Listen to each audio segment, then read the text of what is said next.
السلام عليكم ورحمة الله وبركاته أصحابتك وحنا فاتوش فاميلي سو دواada walaashin فاتوش channelka daawanaysiina waa فاتوش channel ما شاء الله labadeena channel dadku waa ku wada xiran yihiin soo dhawaada maanta waxaan rabaa inaan inkaga sheekeeyo qiso dhacday waxa laga yaabaa dadka qaarkood inay TikTok ay ka soo daawadeen qaarna aysan ka daawan laakiin soo dhawaada waxaa jirta in arrin aad mucjiso u leh wiil Soomaali ah gabar ku diray Portland marka dadka oo badan oo laga yaabo inay baxar ku soo gali doonaan baraba inay kaga sheekeeyo السلام عليكم أصحابتك وسو دواada فاتوش فاميلي أونلاين ستور halkaas oo aad ka heli kartid daahiyadii ugu dambeeyay dhisaymadii ugu dambeeyay daahiya summer iyo winter ah sidoo kale waxaan ku haynaa roogag aad uga heli doontid 50 state-ka waan sameeyaa shipping sidoo kale hadda diganta Twin Cities-kina waaxidooda delivery ayaan sameynaa sharaxaadii alaabtii waa lagu keenay aad u qurux badan haddii aad interest gareynaysid nala soo xiriir qisadan hadda aad la soconin hadda ayaan ku bilaabayaa waxaa dhacday Saturday hadda dhacday ayaa Portland ayaa waxaa dhacday wiil Soomaali ah oo wuxuu ku jiray gabar Allah u naxariisto gabadhaas waxay haysatay 6 ilmood lixdaas ilmood markay haysatay laba asaga u dhashay afarna hore ay u haysatay waxaa dhacday gabadhan wiilka mid awal ayuu la dagaali jiray dhibka uu socon jiray horay baa ninkan loo xirxiri jiray markii dambe waxay tiri gabadha wuu idilayaa waxay la xariirtay booliiskii iyo waxaa la sameeyay waa la xiray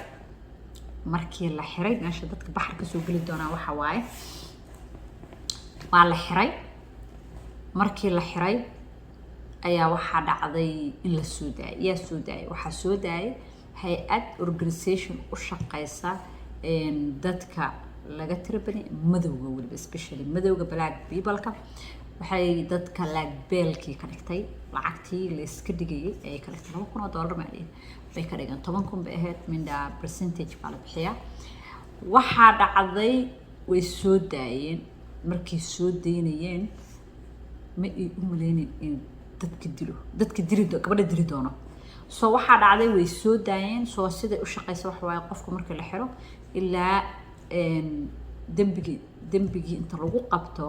marka la xiro waxaa la sameynayaa dad baa soo deynay oo lacag intay ka dhigaan bay soo bixinayaan marka waxaa la soo haystaa hay'adii in la qabsada laga yaabo because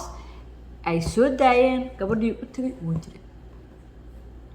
waxay dhaheen lacagtii bay ka dhigeen wuu soo baxay waxaa la yiri gurigii buu tagay gabadhiisa guriga ka furtaalay imagine ilmo yar 7 jir ah weyn ilaa ay wax haysataa 2 sano jir baa u yar aad baan ilmaha ugu naxay waxaa la yiri baabkii baa laga furay markii laga furay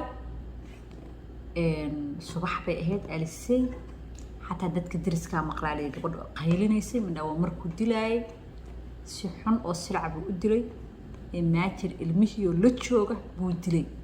ilmihii yaraa oo jooga buu dilay newsku waxaan ka soo akhriyay waxa la markuu dilay deriskii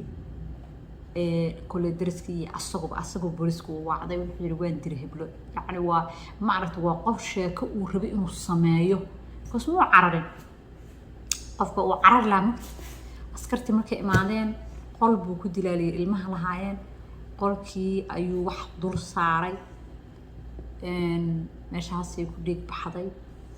waxa lagu leeyahay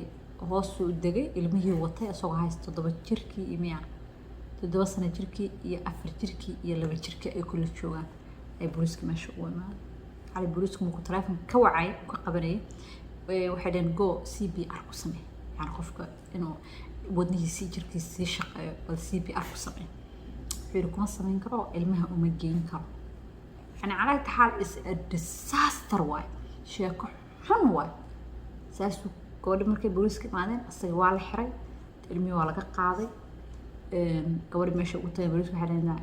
apartmentiga dhan iyo rooga dhan dhig baa cabsanaa wuxuu ku diray uu ceejiyay markii la baaray uu ceejiyay midina uu ku sameeyay midida uu agtaaray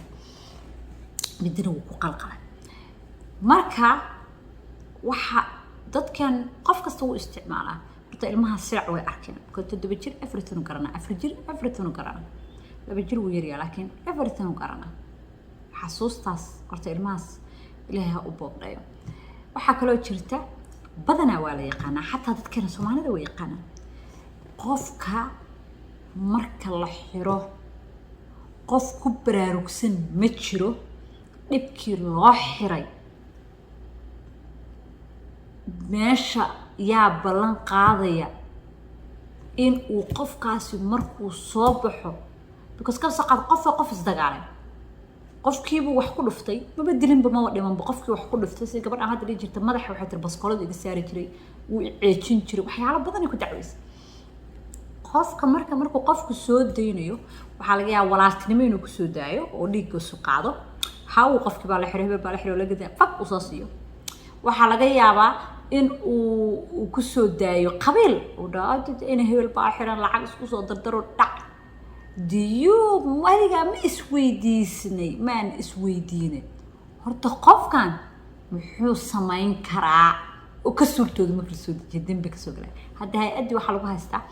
lacagta sida loogu qualify gareeyo because this funding waa grant dawlad ka imaatay lacag dawlad ka imaatay balaas waa lacag ka imaatay donation lacagaha America marka la helo sida aad ku isticmaasho waa iskaga daba imaada lacagaas marka la qaato so how uu qofku ugu qualify gareeyaa si qofka aad u ogaatiin in uu lacagtaasi qaadan karo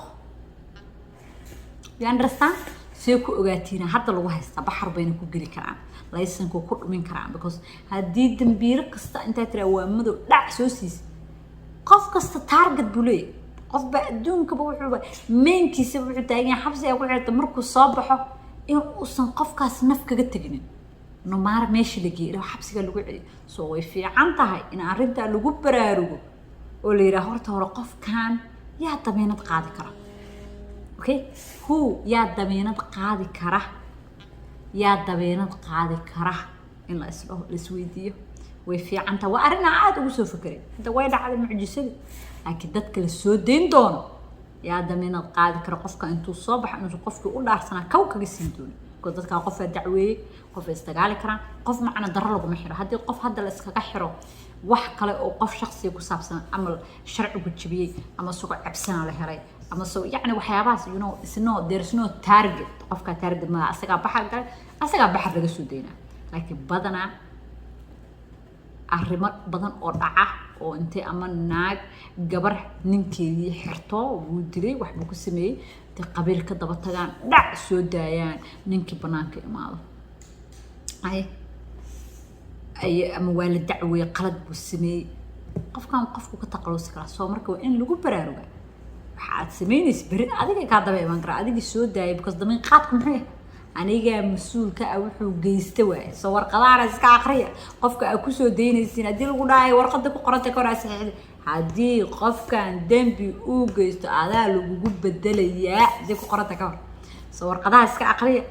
ilaahay gabadhaas ha u naxariisto gabar muslima ahayd kulley wiilkaasna waa kaasa dadka meesha degan iga xog iga yaqaana laakiin arrintaas arrin fiican ah la yaab leh inta wiilkan guursatay ayada Soomaaliyeed ma ahan gabadho badan oo asxaabtayda oo ku jira TikTok oo isoo comment gareeya ma sha Allah ii sheeg magaceeda ii sheegeen aad buu u yaqaanaan cilaan bay saari jirtay ilmaheedii u shaqaysan jirtay ya Allah ha u naxariisto ilmahaasna ilaahay ha koriyo oo ilaahay يعني dad wanaagsan la ilaahay la kulmiyo because aad buu xuntaa 2 sano ilmo yani waqtigii ilmihii hooyada la joogreed korsan lahayd waa qaar koodna hadayba waxa silaca arkeen damage bid u geysanaysaa maskaxiya marka idinkuna u soo duceeya waa kaas intaasna baraarujin bay iga ahayd. Assalaamu calaykum waraxmatullaahi wabarakaatuh.